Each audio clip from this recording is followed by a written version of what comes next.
Ei pessoal, bom dia, boa tarde, boa noite, de acordo com o horário que você está vendo ou ouvindo o áudio desse vídeo, passando aqui para desejar uma quarta-feira abençoada a todos vocês, que Deus possa abençoar você, sua família e todos aqueles que você ama, em nome do Senhor Jesus. Amém? E a palavra do dia de hoje é uma continuação da palavra do dia de ontem, porque depois teve muitas perguntas dos seguidores, né? Sobre a questão de Noé, né? Da arca de Noé e de Noé. A curiosidade das pessoas é justamente sobre Noé, não sobre o dilúvio em si. Então, ontem nós vemos a história da salvação do homem, né? Uma pessoa de Noé lá, que falamos também que Noé era um anúncio da vinda de Jesus Cristo, né? Como Salvador, né? Na arca, falamos também que na arca foram salvos só Noé, sua esposa e seus filhos e noras, e o resto, e os animais, né? Os puros 8, né? O casal de 4 casais, né? E os impuros um casal de cada espécie. Falamos sobre isso também.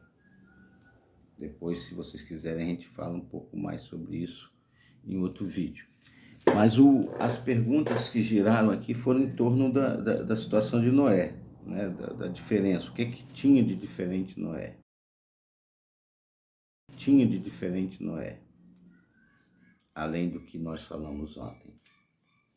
Então nós vamos ler hoje Gênesis 7, verso 13 ao 16, que nos diz assim: naquele mesmo dia Noé e seus filhos Sem, Cã e Jafé, com sua esposa e as esposas dos seus 3 filhos, entraram na arca. Com eles entraram todos os animais conforme suas espécies, todos os animais grandes e selvagens, todos os rebanhos domésticos, todos os demais seres vivos, pequenos e os que rastejam pelo solo, assim como toda criatura que tem asas, todas as aves e todos os outros animais que voam.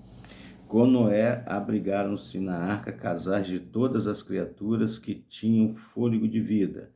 Os animais que entraram eram um macho e uma fêmea, de tudo que é considerado ser vivo, de acordo com o que Deus ordenara a Noé. Então o Senhor fechou a porta por fora.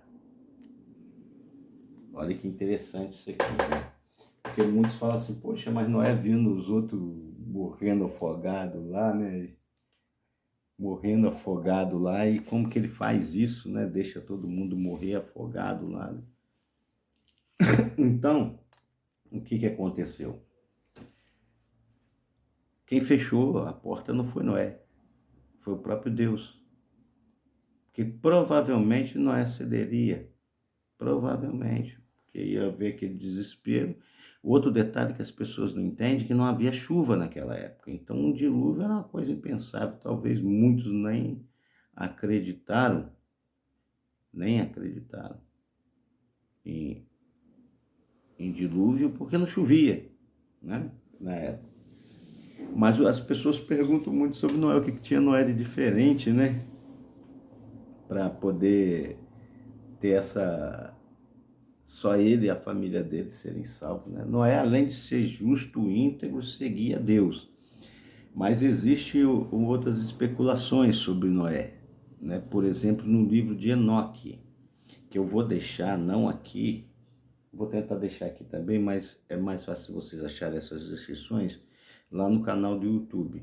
Que aqui daqui a pouco eu tenho que parar de falar, porque aqui o tempo é curto, né? São 5 minutos que eu posso falar sobre isso. Mas você vai lá no YouTube, @a palavra com Ruan Neves, tudo junto, minúsculo. Ruan é R-U-A-M, de mar, tá? Você vai lá que você vai ter a descrição disso, aonde fala as outras referências que falam disso, e também você vai ter o local onde você pode baixar o livro de Enoque, que é o que fala sobre essa diferença de Noé entre os outros seres humanos, tá bom? Mas, por enquanto, aqui fica sabendo que Noé era o único justo e íntegro entre todos os mais, tá bom? Beijo, família, e lembre-se, agindo Deus, quem impedirá? E agora, para quem quiser continuar nos vendo, é só migrar lá para o @a palavra com Juan Neves no YouTube, que nós vamos continuar dando continuidade a esse assunto aqui sobre Noé. Bom, então vamos lá. No livro de Enoque, o que diz sobre Noé? Vamos lá. No livro de Enoque, 106:7, fala assim: o nascimento de Noé é relatado no livro de Apócrifo de Enoque e relata a história estranha de uma criança estranha, não era meio estranha. Conta a história de Matusalém, que escolheu uma esposa para o seu filho, Lameque, e essa ficou grávida de um filho. Quando ele nasceu, repararam que o bebê era muito diferente dos outros e seu pai teve medo.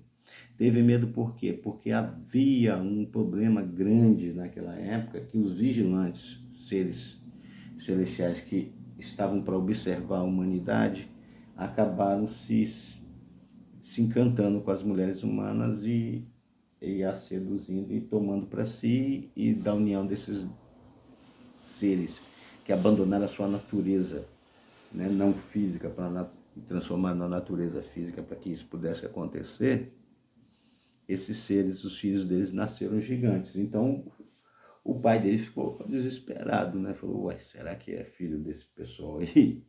Né? Então, eu tive um filho. Ao ter medo, dirigiu-se a Matusalém para lhe contar o sucedido, o pai de Noé. E disse, eu tive um filho, estranho, diferente de qualquer homem, e a sua aparência é como os filhos do Senhor do céu. E a sua natureza é diferente, não é como um de nós. Isso o pai de Noé falando. Matusalém, ouvindo isso, viajou para longe e encontrou ao encontro de Enoque e contou-lhe o que havia sucedido. Ouvindo tudo, ele respondeu, o Senhor fará algo de novo na terra, porque na geração de meu pai Jared, alguns anjos do Senhor transgrediram a palavra do Senhor e a sua lei e uniram-se pecaminosamente com as filhas dos homens e tiveram filhos. E esses filhos, resultantes dessa união, foram gigantes, não de acordo com o espírito, mas de acordo com a carne. Por isso o Senhor destruirá a terra com um grande dilúvio, e haverá grande destruição e castigo. E este filho que nasceu de teu filho será salvo, e seus filhos com eles, e toda a humanidade restante morrerá. Isso fica em Enoque 106, verso do 13 ao 17. Eu vou deixar aqui no YouTube, embaixo na descrição, no primeiro comentário fixado, os links para vocês terem acesso ao livro de Enoque em PDF e também aonde as referências que nós tiramos para poder falar isso para vocês, tá bom? Lembrando que o livro de Enoque é um livro apócrifo, não é canônico, tá? Mas pela semelhança das coisas, muitos achavam que Noé podia ser filho de outro ser, como tinha os do mal, né? Os que nasciam gigantes, né? Eles achavam que Noé, o pai dele achava e falou com o sogro falou com o pai dele, com o avô do Noé no caso, e foi até Enoque para esclarecer que Enoque era sábio e ia esclarecer isso para eles. Mas o que acontece? Eles falavam que Noé brilhava no escuro. E é branco como a neve brilhava. Por isso que falou que parecia com o filho do Senhor do céu. Parecia com um anjo, né? Mas só que naquela época também, antes do dilúvio, a formação, a constituição do corpo humano não era baseado, segundo alguns pesquisadores, em carbono, e sim em silício.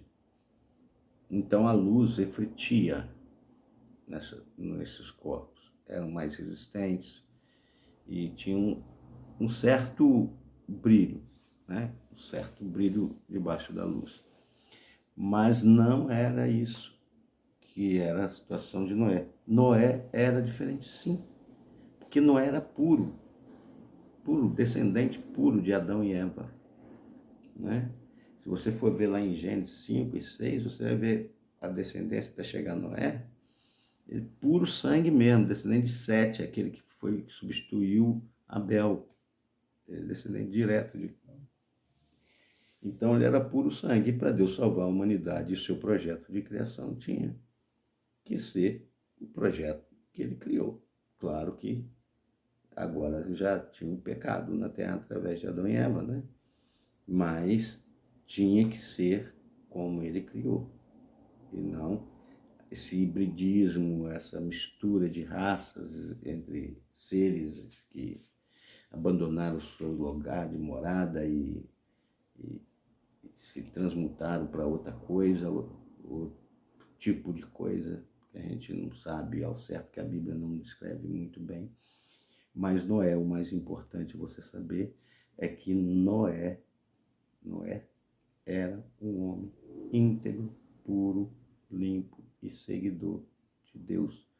Por isso, só ele e a família foram salvos, porque só eles, naquela época, eram puros para continuar a criação de Deus. Tá? E a Bíblia nos diz que quando chegar o final dos tempos, será como os dias de Noé. E nós estamos vendo isso aí, né? Inteligência artificial, robôs. Agora estão falando na grande inteligência artificial, que ela não só mais será programada, como ela própria se programará. Terá uma super inteligência artificial que programará os demais e que serão mais capazes do que 2 milhões de pessoas humanas, né? A capacidade de atualização do conhecimento dela. Então, tudo caminha para o fim, né? Como os dias de Noé, né? Que tinha essa questão de hibridismo, tinha essa questão do pecado, da maldade humana, da malícia, da covardia, do sangue, né? O ser humano se tornou violento e essas coisas todas começam a aparecer cada dia mais para nós. Então temos que ficar atentos, porque como na arca, quem fecha a porta é o Senhor. Então, tempo de arrependimento, de tentar se reconectar a Deus é agora. Não é para que tenha medo, é para que tenha esperança. Porque crendo em Jesus Cristo como um suficiente Salvador, nenhuma destas coisas sobrevirão sobre vocês. Tá? Vocês entraram na arca, não ficarão do lado de fora. Amém? Beijo, família. E lembre-se, agindo Deus, quem impedirá?